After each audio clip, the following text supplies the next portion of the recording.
Hey, all you beautiful people. Welcome into this edition of Seattle Seahawks Today, powered by Chat Sports. I am the somewhat capable host, Tyler Jones, here with you. Thanks for joining us.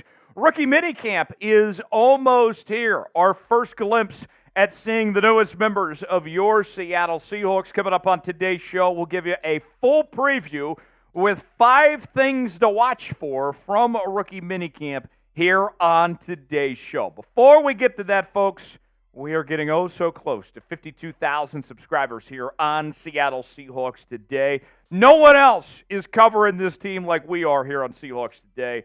I mean, heck, we're giving you a preview of rookie minicamp? That's some dedication right there. We're going to talk mandatory minicamp here in the coming days. OTAs, count you down to training camp and more. It's all in one place. Subscribe now, Seattle Seahawks Today, your one-stop shop for all things Seattle Seahawks all off-season long. Help us reach that next milestone. More subscribers means more content. Subscribe now for free, youtube.com/SeahawksTV.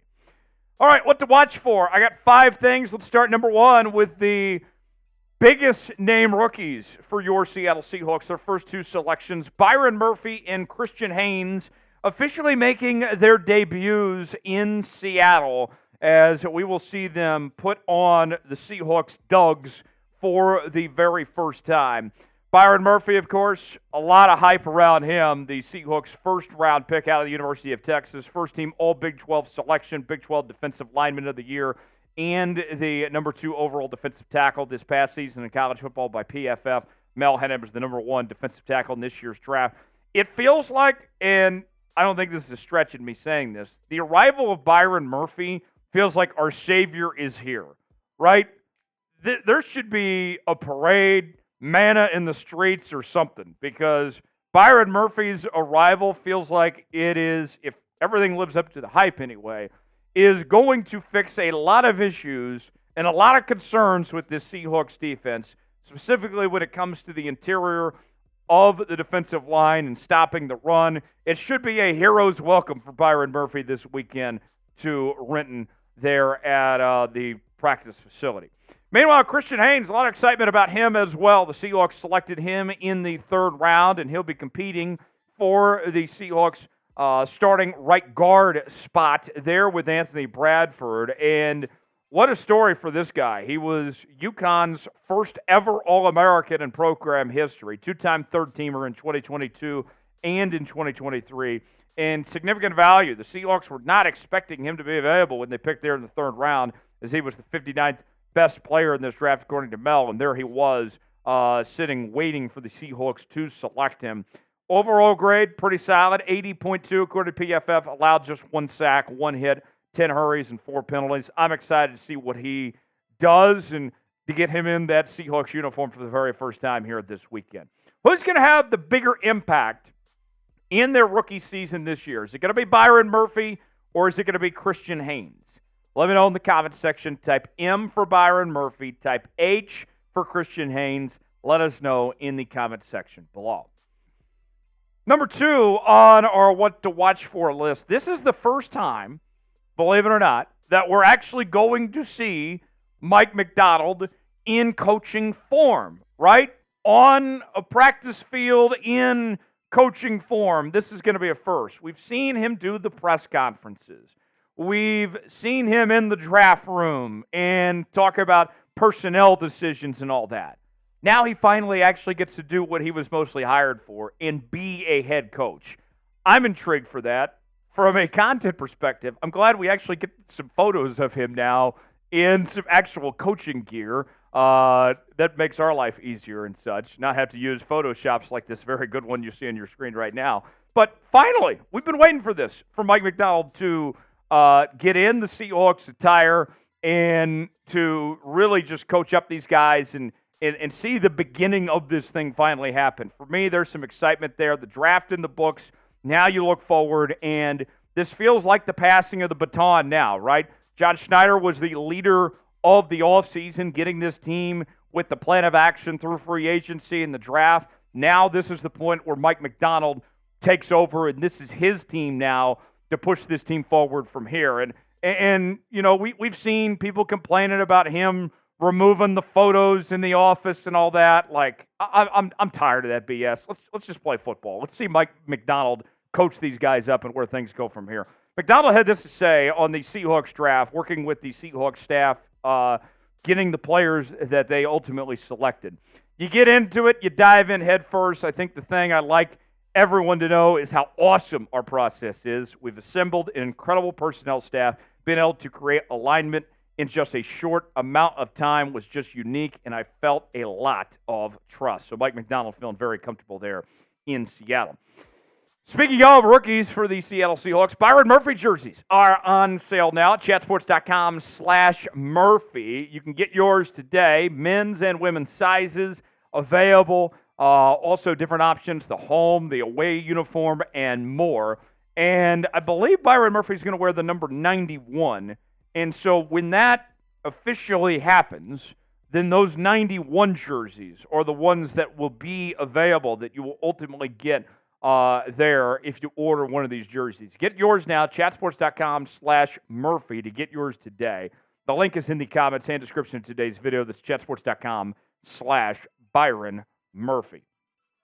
All right, next up, let's talk about the War Eagle boys, the Auburn Bros, who the Seahawks selected in this year's draft. A lot of excitement about these two. The one and only Nehemiah Pritchett out of Auburn, as well as DJ James, who the Seahawks selected. Pritchett in the 5th round, James in the 6th round, picks 136 and 192. And, I mean, you better get ready to learn War Eagle here in Seattle with these two coming in, competing for playing time. And they were both sneaky good finds for Seattle when they were able to pick them. Pritchett was Auburn's defensive back of the year back in 2022, while James in 2022 was named a second-team All-SEC selection. So some very good talent. And you look at this corner room, if we're going to be honest here, somebody's got to go, right? I mean, there's not enough room for everybody. And rumors are circulating about Mike Jackson's future and Trey Brown's future, just to name a few here. Where exactly do Pritchett and James factor in here to this equation for what the Seattle Seahawks are going to do in that corner room? How much an impact, how much of a message can they send right away, set the tone early in rookie minicamp? That'll be fascinating to watch as they both try to compete for playing time here going forward. Number 4 on our watch for list, let's talk about the tight end position. The Seahawks 2 tight ends that we're going to focus on here. A.J. Borner out of the University of Michigan, as well as Jack Westover, a UDFA, who the Seahawks picked up from the University of Washington. Starting with Borner, these are 2 completely different tight ends that the Seahawks are bringing in. And you look at Borner, he's got adequate speed, long and easy strides. He can play as an inline tight end, ability to play above the rim, if you will, a very good run blocker. He was arguably the best blocking tight end in this year's draft, but he's not very explosive. And there's talk about the Seahawks trying to see if they can turn Borner into a red zone threat of some sorts, if you will, because the numbers last year did not indicate much receiving ability from A.J. Borner with what he was able to put up there in the Big Ten Conference with the national champion Michigan Wolverines. Just 22 catches for over 11 yards a reception. Meanwhile, when you talk about what you see with Jack Westover, I want to go ahead and go to him next and go to his statistics real quick and kind of go over his scouting report and all that. You compare the 2 tight ends. Westover, a fluid mover, very athletic, also a clean pass catcher, useful as a blocker, and does have short arms and wingspan, but more of the receiving tight end. So what is going to give? Can both of these guys make the roster? What's more useful? What do the Seahawks need more to be the secondary tight end besides Noah Fant, besides Pharaoh Brown? Are you looking for more of a pass catcher like Jack Westover, or are you looking for more of a blocking tight end like A.J. Borner? Chance for both these guys to see how they measure up against each other here. Who is going to be the better tight end for your Seattle Seahawks? Will it be A.J. Borner or will it be Jack Westover? Let me know in the comments section. Type B for Borner, type W for Jack Westover. Let us know in the comment section below. You can see the tight end depth chart there. Noah Fant and Pharaoh Brown, your 1-2 punch, but Barner and Westover, Tyler Mabry, Brady Russell and company there, all competing for spots at this point. And I think Barner and Westover have a very good chance to be those number 3 and 4 tight ends to ultimately make that final 53-man roster. We'll see.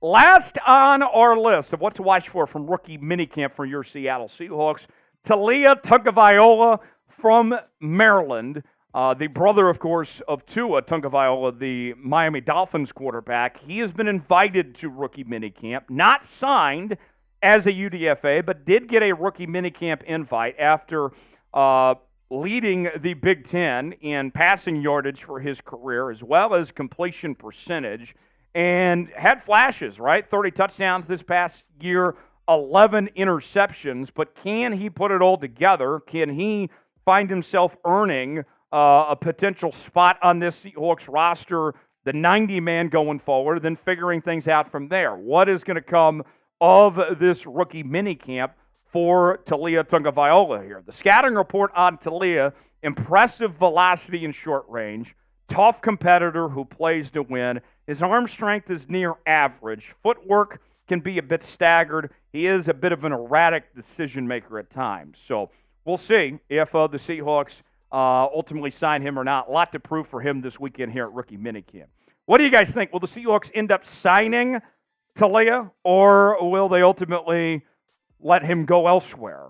Is he going to make the 90-man or not? Let me know what you think. Y for yes, in for no. Weigh in the comment section. Tell us what you think. Thanks for joining us here on Seahawks Today. We'll have more rookie minicamp coverage coming up later on this weekend, so stay tuned for that. Subscribe now for free. I'm Tyler Jones. Have a great rest of your day. We'll see you next time.